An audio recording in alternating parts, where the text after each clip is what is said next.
Namo Shakyamuni Buddham. Welcome everyone to our Sunday service today. Before we get started on the Dharma talk, please join me in invoking our teacher's name 3 times. Namo Shakyamuni Buddha. Namo Shakyamuni Buddha. Namo Shakyamuni.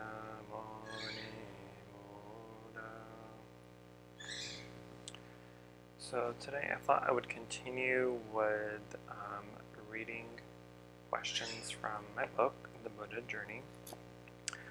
We got a lot of good feedback and messages from last week's discussion, so I thought I would continue and hopefully go through a couple more questions today. I believe last week's questions, both of them was from the chapter lists, the list chapter. So today I'll try to get a couple from different chapters just to mix it up a bit. So again, at random, I'm just going to go through the book and attempt to get a good question or two. Okay. First question, I believe this is from one of the first chapters on compassion and loving kindness. So the question is, how do I develop true happiness? That's a pretty heavy question. I'm just going quickly through my answer here to see if I would still say the same thing. Okay. So true happiness. So what is happiness, really? Right? We really have to ask. We have to ask ourselves, what is happiness? What do we think brings us happiness, or creates or causes happiness in our life? Because we all want to be happy, right? We all want to live good lives. We want to be healthy. We want to be stable and just at peace as much as we can. But we also live in a very materialistic and egotistic world as well, right? From the day most of us were born, right, we are in a world where things are constantly changing, things are constantly evolving and expanding and becoming, advanced, which is okay, which is natural to happen, right? But we also get caught into that trap in a way where, because things are changing so fast and new things are developing or happening, we also want to be part of that, and we want to have those things that are changing, that are coming out, right?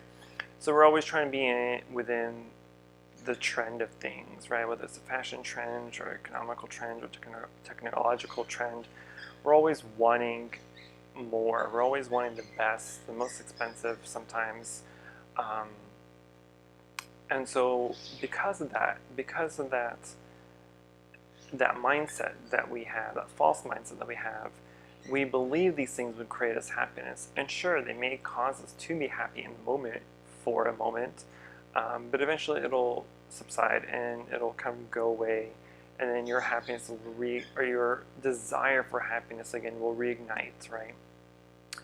So when we try to, from a Buddhist perspective, when we look at that, we then should be able to contemplate that, yeah, that new iPhone is going to bring me happiness for maybe the first week or two of it, because we're playing around, there's new apps, new technology, new stuff, so it's exciting, right? But after a while, it just becomes a norm, and it no longer brings that happiness that it used to when we first got it. So then we go out and look for something newer, something bigger, and something better.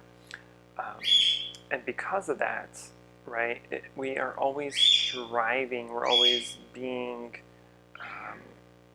driven to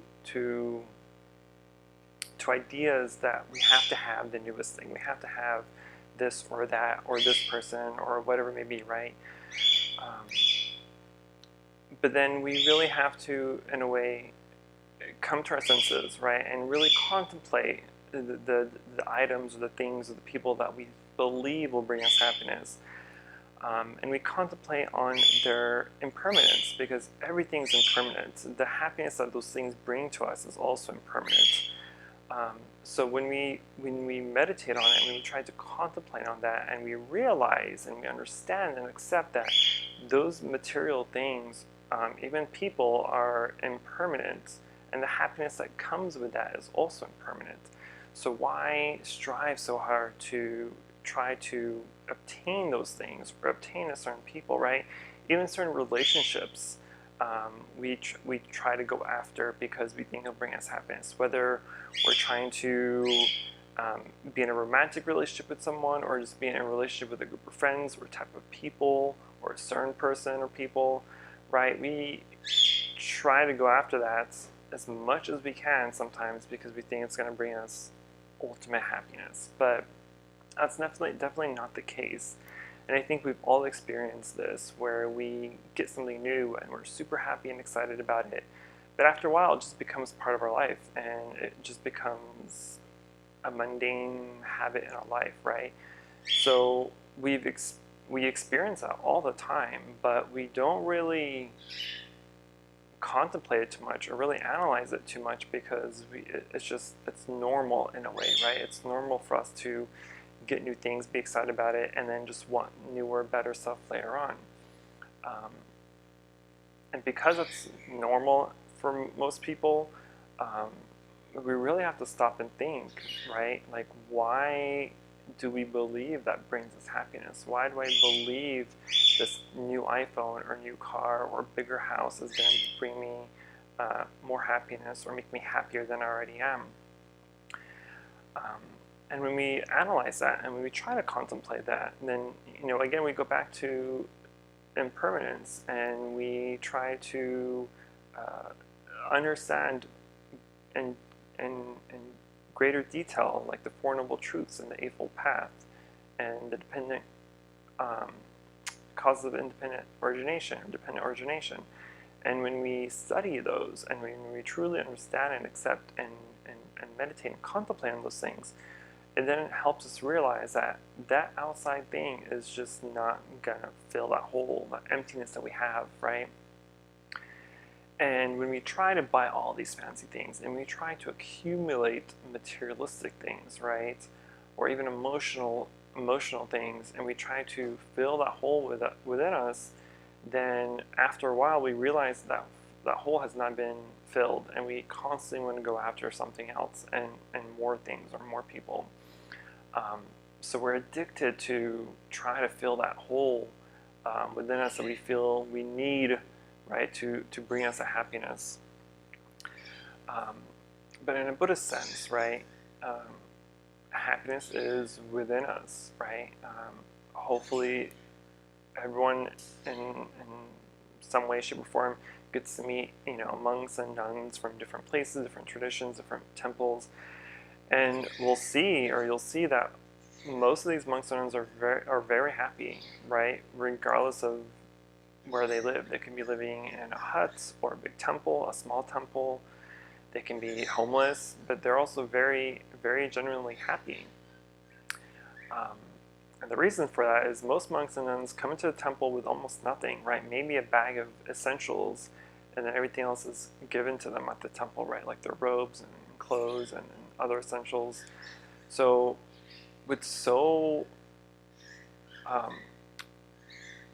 little things, right, people can be so happy and so content with that. And when we try to live like that, right, whether you not becoming a monk or not necessarily, but live minimalistically, right, live with minimal possessions and desire for more, bigger, better things, then that brings a sense of calmness to our life, and brings us a sense of stillness, where our desire for things kind of dissipates in a way, right? Kind of disappears. And when we get to a point where we no longer want material stuff, we look at things like, okay, we look at new things like, okay, That's cool, right? That's a cool new invention, or that's a new cool feature or whatever, but we don't attach to it and um, be overrun by this sense of desiring and needing and having to have it anymore. Um, so when we come to those conclusions, and when we come to the understanding and realization that stuff is impermanent, right? Everything that we own, every little bit, right? We can point to anything in this room, and none of it will last forever. It may last for dozens, hundreds, thousands of years, but it will not last forever. But sometimes we hang on and cling to things and attach to things because we believe they'll last forever. And because of that mentality, that mindset that we have, when things break or don't work or fall apart or end, we become so overwhelmed with it, and we become so, distressed and sad and angry, and all these other emotions and feelings arise because we believe that this stuff or this thing will last forever, and because it didn't, it creates so much dissatisfaction, creates so much suffering within us. So it's very recommendable that we live minimalistically as much as we can, right? Of course, it's okay to have desires. It's okay to have wants and needs to have nice things, right? There's nothing wrong with that. But we also need to be at a point where we are not attaching to it. We're not attached to it in such a way where it's going to bring us suffering if something happens to it, right? It's okay to want a nice car. It's okay to want to have a big house. It's okay to want and need nice things, but it's also important not to have that like as the main objective of your life, right? Because if you can't obtain it, if you can't afford it, if you can't get to it, or any other circumstance or situation where you're not able to obtain it, then it causes so much suffering. And not obtaining what you want is one of the 8 sufferings that the Buddha taught us, right? And so, again, it's okay to have desires and needs, but it has to be the right desire and the right need, right? To a point where we're not attached to it, where we're not clinging to it, where it doesn't become the object or the goal of our life, right? Okay, I'll stop there because I can go on and on about this one question. But the main point here is happiness cannot be obtained with external stuff and items and people. Happiness is within. Happiness is the peace of mind where we don't have to worry about things breaking or ending or being rid of those attachments, right? That peace of mind that we have within us is true happiness. And we can all obtain it, right? You don't have to become a monk or a nun or a hermit to escape the world to be happy. You can obtain it as a normal person, but we have to acknowledge what in our life really matters, what's important to us, and not wanting more in a way where it becomes addicting or something to become attached to, right? We all have to have a car to transport us from point A to point B. We have to have a home to live in to be safe and protected. We have to have other things. And again, nothing wrong with that. But when it comes to materialistic stuff, right? Things that, because we want more things, because we think it's important to us. We want better technology. We want bigger, better, faster technology and stuff because we think it's important to us. We think we're important people if we have it, right? It builds our reputation or our desire to be known or recognized or whatever it may be, right? And because of that, that's why we try to fill that hole within us with all this stuff, because we have those unnecessary wants and desires of our reputation or fame or whatever, right? And if your mindset's like that, then you're never going to obtain true happiness. You're never going to find it because it's not there. You're looking for it in the wrong place. So when we're able to understand that and reflect on that and meditate on the things that we believe we have to have or need, and come to the hopeful conclusion that it's not necessary, right? Have and obtain what you need to function in life and to be safe and comfortable, but don't live beyond our means, right? Don't go above and beyond to have something that's going to make you happy for a few days or weeks or months and then kind of forget about it. Okay, I will stop there because I can go on. Okay, that was question 1. Question 2, let's try a different chapter. Okay, this is the chapter on meditation and mindfulness. Question is on page 127. The question is, I've been having trouble controlling my thoughts. I just get overwhelmed with them, and I've been trying to calm my mind. Have any tips? Oh boy. I'm 99% certain that I would answer this differently now than when I did many years ago when I wrote this. So my answer is barely a page. And I already know I can go on for like 30 minutes on this answer.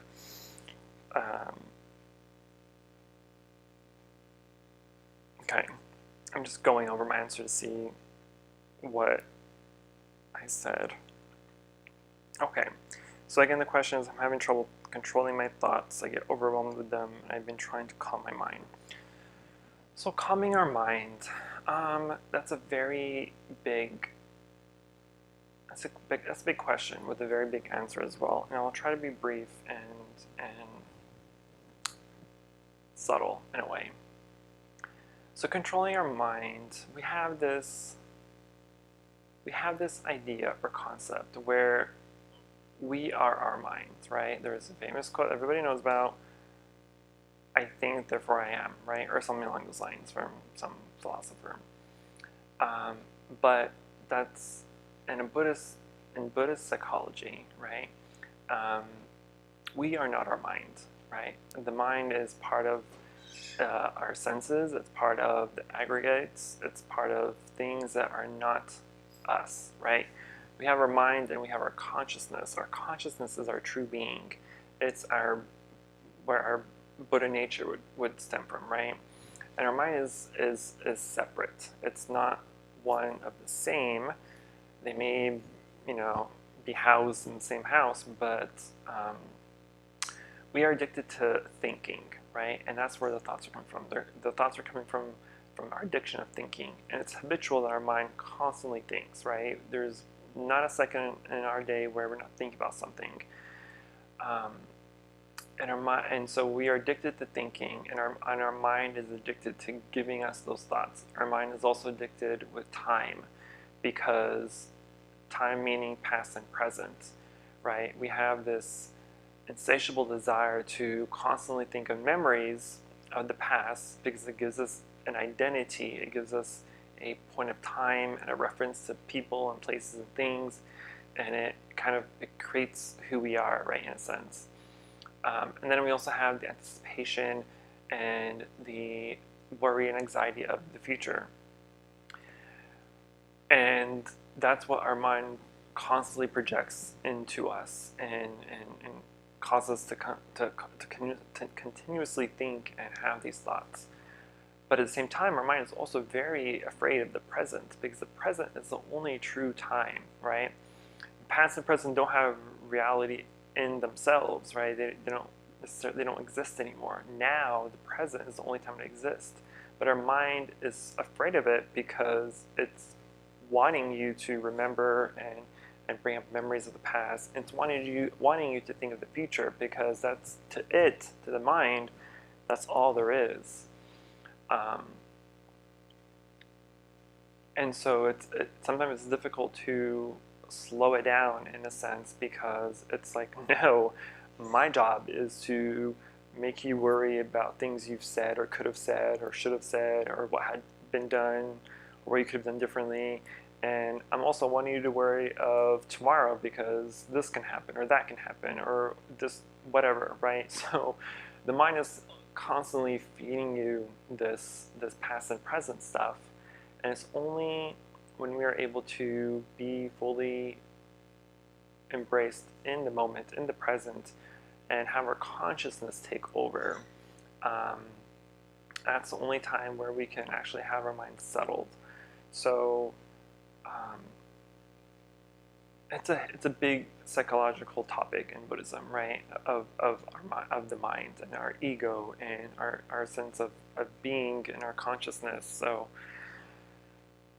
I'm going to try not to go into too much detail and try to keep this generalized as much as possible. But because our mind is addicted to the thinking, which gives us these thoughts, right? We have to be able to learn how to observe our mind. We have to learn how to watch our mind, watch our thinking, and it's very difficult. It's not easy, right? During meditation, during the meditation classes, I'm always telling you, when we're meditating, if a thought arises, bring attention to the thought, acknowledge it, and move on, and go back to your meditation, right? But thinking and consciousness are kind of tethered. They're like, thinking is kind of like training wheels for our true being, for our consciousness, right? And so for a while we need the thinking mind, right? But eventually we can get rid of the thinking and just have pure consciousness, pure peace and serenity in our mind. And so when we are meditating or trying to be mindful, right, there are times where our thinking just goes on and on and on, right? And it creates this embellished story, and sometimes we start entertaining it and we go with it, right? And it happens because our mind is scared of your meditation. It's scared of being present, so it's trying to distract you. It's trying to take you away from your true self, from our true consciousness.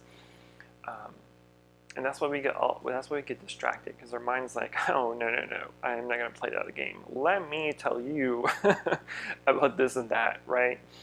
So our mind's always trying to take us away, but our consciousness is trying to help you develop being present and just being in the present moment. And so we really have to learn how to watch our mind and watch our thinking. And when I say that, there's a few ways to approach it. Generally speaking, what we are trying to do is, typically, right, if we're thinking and we catch ourselves thinking, we become mindful of it, then the thinking kind of stops and we go back to our meditation object, right? But what we want to try to do at the same time is, because when we're meditating, when we're practicing mindfulness and meditation, we are also trying to learn our mind. We're trying to observe our mind. We're wanting to see how our mind works, how and why we react to things or to people, right? And so the way we do that is, when we're thinking, right, we want to watch our thinking. So we're not necessarily taking over the thought or stopping the thought. We are simply watching it go. We're seeing how we are responding to the situation or the person. We're seeing how we react. We're seeing how the thought process works, right? We're not stopping the thought. We're not stopping the thinking. We're really just going with it and seeing how it works. But doing that is pretty difficult, because for the most part, typically if we are meditating and we're thinking and we realize we're thinking, then the thinking stops, right? Because we're saying, hey, don't think, go back to your meditation. And so that's typically what happens 99% of the time. But we also want to try to learn how to watch that thinking as it happens, because it's only then, when we watch our thinking and we see how we react to things, we see how we respond to things, it gives us this sense of, okay, so that's how I work, or that's how my mind thinks, or it may also give you insight into why you react to certain things or to certain people, to certain ideas or concepts or perceptions, etc., right? And it's really part of our goal of meditation is to see that part of ourselves, to see how and why we react. And we can only do that by observing and kind of watching our mind. But eventually, as we do this for a while, as we watch our thinking for a while and kind of figure out a sense of who we are or how we are or why we are, it kind of gives us that enlightened feeling or that insight to some very important questions in our life, right? We really get to find out how we are or who we are in a way, because we've in a way kind of figure out why and how we react or respond to certain things or people. And after a while, after we've kind of identified our thinking, right? Because eventually we want to stop our thinking altogether. In a sense, we need thinking, of course, to do worldly stuff, right? We have to think through things and analyze through things. But sometimes we do that with the wrong mindset, right? We do that with baggage of past experiences or past whatever, right?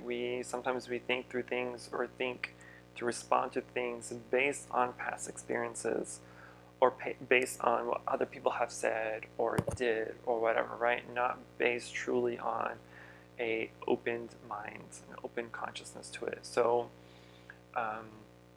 we become better thinkers when we are doing it with a mind that is open and free and free of defilements, right? Free of the defilements of the past and the future, and not really thinking badly in a way, right? Sometimes we do, of course, want to sometimes we do want to make decisions based on past events, right? Especially if we're doing work, right, in our career, right? Those kind of things are important because we have to look at historical data in a way, right? Which is fine, right? If we're looking at historical data for the most part, right? If working in work, in corporate, and career, right? Data is for the most part accurate. So that's the same thing we want to do in our everyday life. Is if you're going to go and think of something based on past expectations or experiences, then the data also has to be accurate. It has to be pretty solid and not based on judgments or biases or anything like that, right? But that's why we watch our thinking mind, and that's why we want to kind of get rid of it in a way so that our consciousness can flourish and become free and able to give us that clear mind and equanimity within ourselves and the happiness, because we'll feel great joy, right? There are moments, we all experience moments of complete stillness of our mind, right? And maybe for a few seconds, maybe a minute or two, but we do have them. And hopefully you've been able to sense that when it does happen and feel the joy and the calm within us as it's happening. So imagine feeling like that all the time, right? Wouldn't that be awesome? I think it would. But that's why the Buddha taught us, right? That's why the Buddha has given us our teachings, because he's attained that and he wants everybody else to attain it also. It's a little bit more difficult now in our day and age in our society than it was back then, but it's still attainable, maybe on a small scale, but it is attainable. Another part of that also is to try to avoid talking to ourselves, right? We talk to ourselves all the time, whether it's dialogue or monologue. We're constantly thinking and talking to ourselves, which is okay, right? If we're talking to ourselves to try to resolve an issue or think something through, then that's perfectly fine.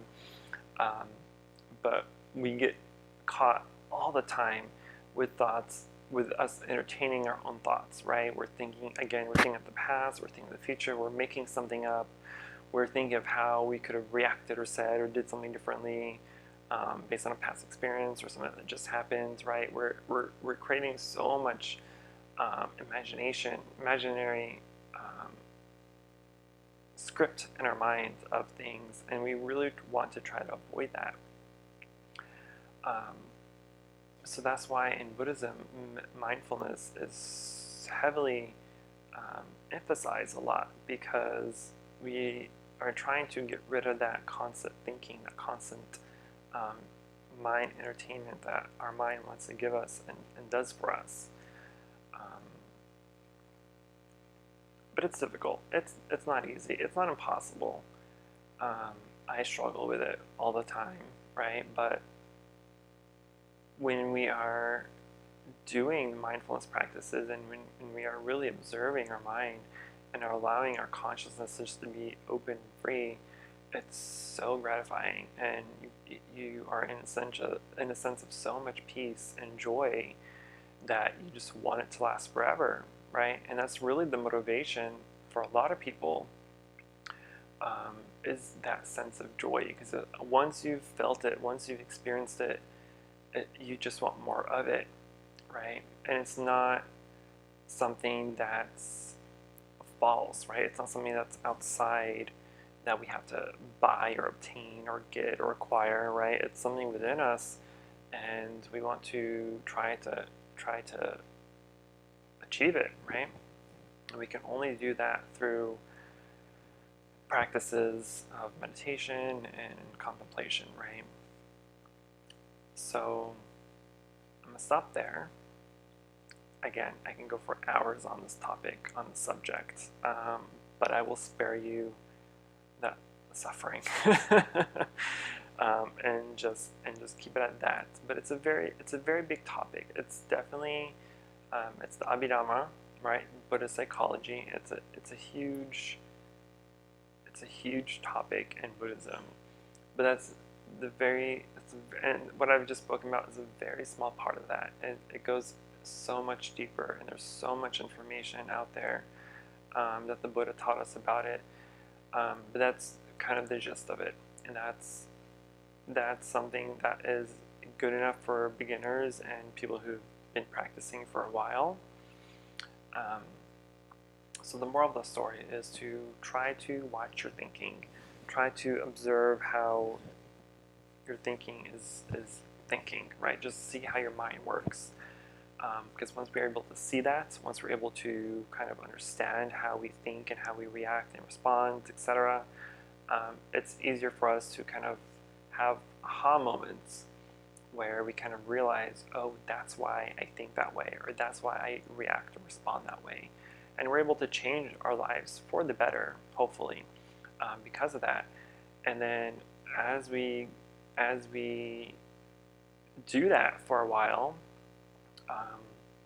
as we learn why and how our mind works in a certain way, that constant thinking will slow down and get to a point of no thinking, because your consciousness, your awareness of it will eventually kind of take over, because it's expanding in a way, right? It's becoming more clear, it's becoming more aware, and once we get to that, once it's just consciousness and open and free, then we can really enjoy the fruits of our meditation, because we'll get into states of consciousness that are just freeing, right? It's just you'll have to experience it. It's beyond words. It's beyond explanation. It's something you have to experience and see for yourself, because it's beyond words, but it's also something that's very personal to us. So it has to be experienced, because it's beautiful. Let's just say that. It is beautiful. So we all want to obtain and get to that stage. It takes work, right? I always emphasize that when we meditate, our meditation practice has to be disciplined. It has to be done regularly on a schedule if you can, because that's the only way you're really going to obtain any fruits of meditation. It's the only way you're going to get any results from it is if you practice it diligently and be very disciplined with it. So I will stop there. That is, again, only 2 questions. I was hoping for 3 this time, but that's okay. Maybe we'll continue this again next week if more people like it, if people continue to enjoy it. So that is today's discussion. So we will go into chanting now. So we'll do our regular general chanting from our chant book. So if you have our chant book, please join with me. You can also download the chants from our website as well. It'll have our general chants. So we'll go into transferring the mirror now. Namo Shakyamuni Buddha, Namo Shakyamuni Buddha, Namo Shakyamuni Buddha. For any positive karmic action we've accumulated here today, we wish to transfer the merit to all sentient beings and wish them full enlightenment.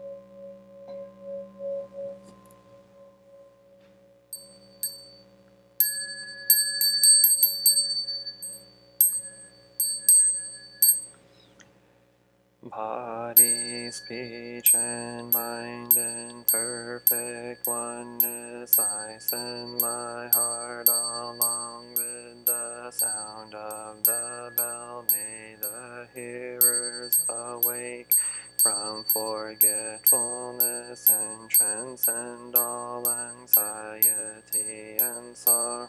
Listen, listen, this wonderful sound brings me back to my true home.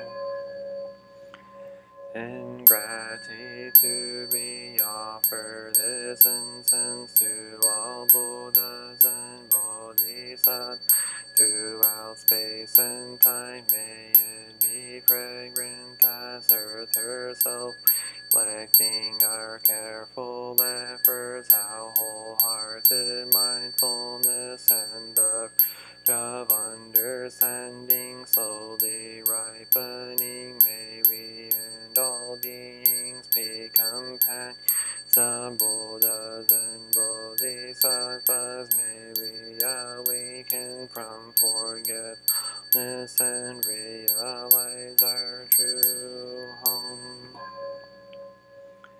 The incense in the center now is burning, all the Dharma realm in every place. Auspicious clouds appear, our sincere intention thus fulfilling, as all Buddhas now show perfect body. Homage to the incense cloud canopy, Bodhisattva and great Bodhisattvas. Homage to the eternally abiding Buddhas, the supreme Dharma insatiably sung throughout the Dharma and the realm of empty space in 3 periods of time.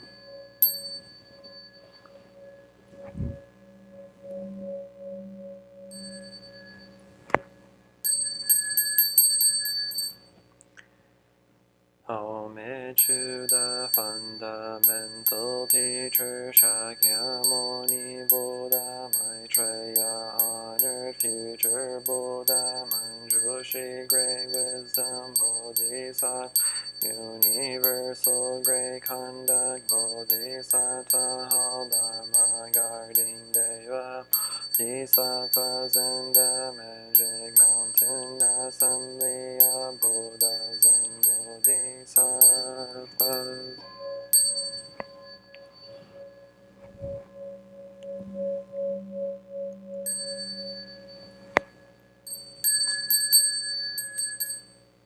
Om Amitabha Buddha in the land of ultimate bliss, Avalokiteshvara, great compassion, Bodhisattva, great strength, Bodhisattva, earth's Lord, great vow, Bodhisattva, and the assembly of great purity like Bodhisattva.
The great compassion mantra with 1,000 hands and 1,000 eyes Dharani runs like this.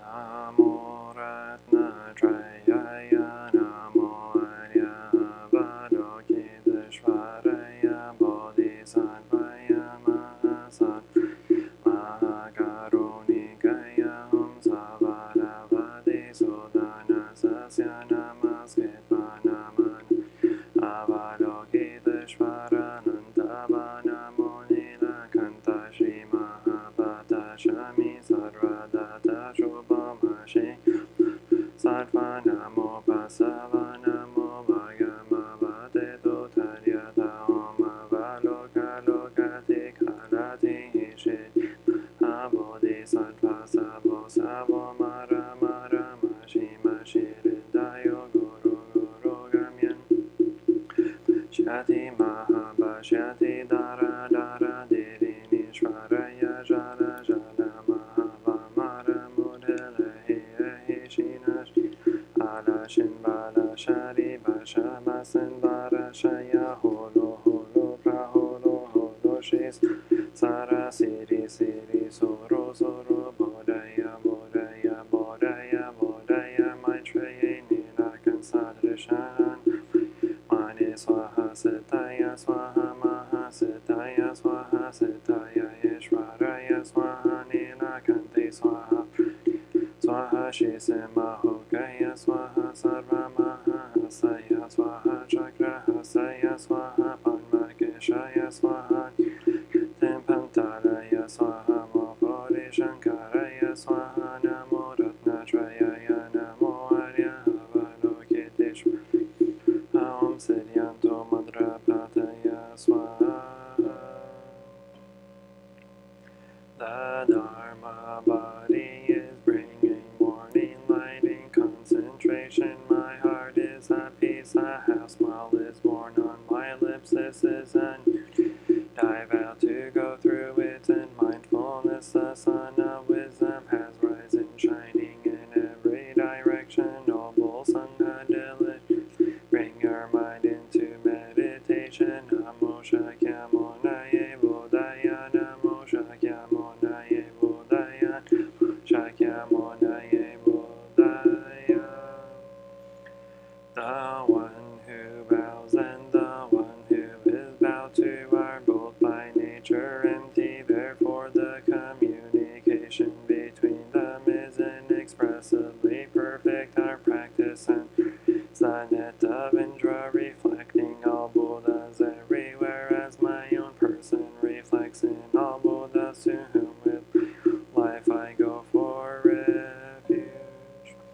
offering light in the 10 directions, the Buddha, the Dharma, and the Sangha, to whom we bow in gratitude. Teaching and living the way of awareness in the very midst of suffering and confusion, Shakyamuni Buddha, wakened one, to whom we bow in gratitude.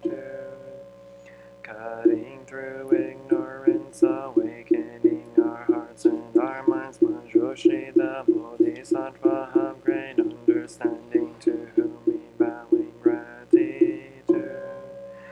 Working mindfully, working joyfully for the sake of all beings, of Samantabhadra, the Bodhisattva of great action, to whom we bow in gratitude. Responding to suffering, savings in countless ways, Avalokiteshvara, the Bodhisattva of great compassion, to whom we bow in gratitude. Seed of awakening and loving kindness in children, sprouts, and all beings, Maitreya, the Buddha, to be born, to whom we bow in gratitude. Showing the way fearlessly and compassionately, the stream of all our ancestral teachers, to whom we bow in gratitude. The Dharma is deep and lovely, we now have a chance to see it and practice it. We vow to realize its true meaning. Heart of the Prajna Paramita, the Bodhisattva Avalokita, while moving in the deep course of perfect understanding, shed light on the five skandhas. Equally empty after this penetration, he overcame ill-being. The Sanchariputra form is emptiness. Emptiness is form. Form is not other than emptiness. Emptiness other than form. The same is true with feelings, perceptions, mental formations, and consciousness. The Sanchariputra, all dharmas are marked with. They are neither produced nor destroyed, neither defiled nor repelled, neither increasing nor decreasing. Therefore, in emptiness there is neither form nor feelings, no perceptions nor mental formations or consciousness, no eye or ear, nose or tongue or body, form, no sound, no smell, no taste, no touch, no object of mind, no realms of elements, no interdependent origins, and no extinction of them, no will be, no cause of ill being, no end of ill being, and no standing, no attainment, because there is no attainment. The Bodhisattvas, grounded in perfect understanding, find no obstacles for their minds. Having obstacles, they overcome fear, liberating themselves forever from illusion and realizing perfect nirvana. All Buddhas in the past, present, and future arrive at full right and universal enlightenment. Therefore, one should know that perfect highest mantra, the unequaled mantra, the destroyer of ill being, the incorruptible truth, the mantra of Prajna Paramita, should therefore be proclaimed. Gate Gate Parasam Gate Bodhi Swaha, Gate Gate Para, Gate Parasam Gate Bodhi Swaha, Gate Gate Para, Gate Parasam Gate Bodhi Swaha. We invoke your name, Avalokiteshvara. We aspire to learn your way of listening in order to help relieve the suffering in the world. You know how to listen in order to understand. We invoke your name to practice listening with all our attention and open-heartedness. We will sit and listen without any prejudice. We will sit and listen, judging or reacting. We will sit and listen in order to understand. We will sit and listen so attentively that we will be able what the other person is saying and also what is being left unsaid. We know that just by listening deeply, we already alleviate a great deal of pain in the other person. We invoke your name, Manjushri. We aspire to learn your way, which is to be still and to look deeply into the heart of things and into the hearts of people. We will look attention and open-heartedness we will look. Judas' eyes we will look without judging or reacting. We will look deeply so that we will be able to see and understand the roots of suffering through the impermanent and selfless nature. All that is, we will practice your way of using the sword of understanding to cut through the bonds of suffering, thus freeing ourselves and other species. We invoke your name, Samantabhadra. We aspire to practice your vow with the eyes and heart of compassion to bring joy to one person in the morning and to ease the pain of one person in the afternoon. We know that the happiness others is our own happiness, and we aspire to practice joy on the path of service. We know that every word, every look, every action can bring happiness to others. We know that if we practice wholeheartedly, we ourselves may become an inexhaustible source of peace and joy for our loved ones and for all species. We invoke your name, Kshitigarbha. We aspire to learn your way of being present where there is darkness, suffering, oppression, and despair, so we can bring light, hope, relief, and liberation. Places we are determined not to forget about or abandon those in desperate situations. We will do our best to establish those who cannot find a way out of their suffering, those whose cries for help, justice, equality, and human rights are not being heard. We know that hell can be many places on earth. We will do our best not to contribute to creating more hells on earth and to help transform the hells that exist. We will practice in order to realize the qualities of perseverance and stability, so that like the earth we can be supportive and faithful to those in need.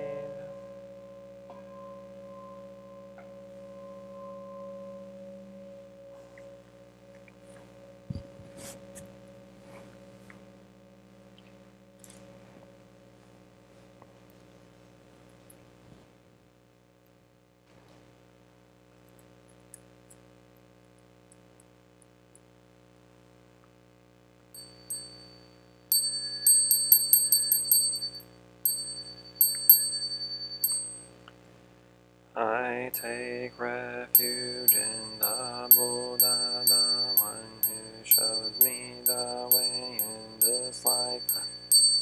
Refuge in the Dharma, the way of understanding and of love. Refuge in the Sangha, the community that lives in harmony and awareness.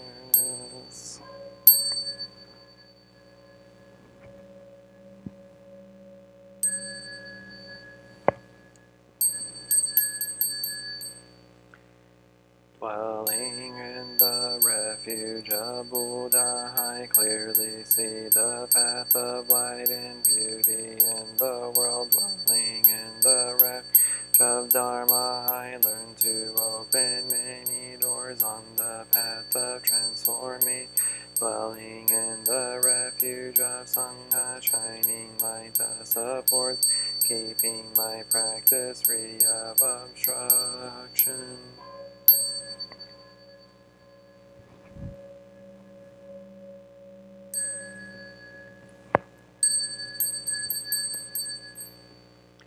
Taking refuge in the Buddha, in myself I aspire to help all people recognize their own awakened nature, realizing the mind of love. Taking refuge in the Dharma, in myself I aspire to help all people fully master the practice and walk together on the path of liberation. Taking refuge in the Sangha, in myself I ask help all people build fourfold communities to embrace all beings and support their transformation.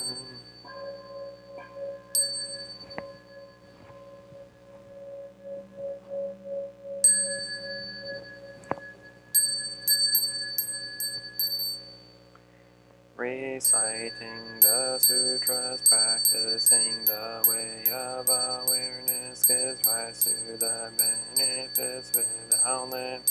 We vow to share the fruits with all beings. We vow to offer tribute to parents, teachers, friends, and numerous beings. Guidance and support along the path.